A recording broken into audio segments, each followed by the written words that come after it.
So, you're looking to get a general contractor license in Colorado. I'll walk you through the general steps most places follow, one by one. Step 1. Set up your business. Start by deciding how you want to structure your business legally. Most people go with an LLC. That's a limited liability company. It's a good option because it helps protect your personal money if something goes wrong on a job. It also keeps taxes simple and makes your business look more professional when you're dealing with clients or banks. But if you're not sure, you can always talk to a local accountant or business advisor for help. Step 2. Make sure you meet the basic requirements. Next, check that you meet your local area's basic requirements to apply. These usually include being at least 18, legally living in the US, and not having any serious criminal offenses on your record. One of the big things they'll ask about is your experience. Some cities want several years of hands-on construction work. For example, Denver requires 7 years for a Class A license.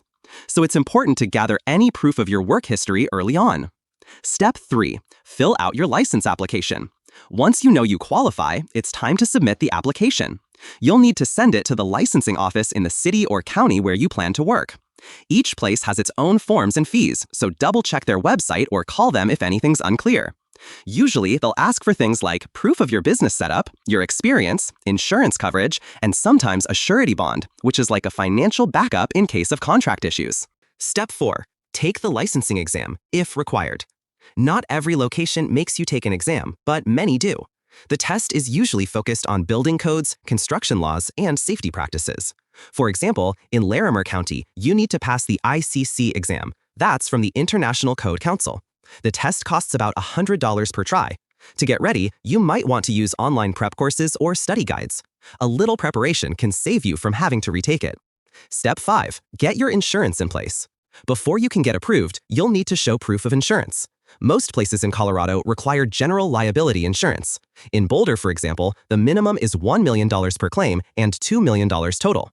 If you have employees, workers' comp insurance is also required. Some places also ask for a surety bond on top of that, so be sure to check the exact requirements for the area you're working in. Step 6. Keep your license active. After your license is approved, you'll need to stay on top of renewals.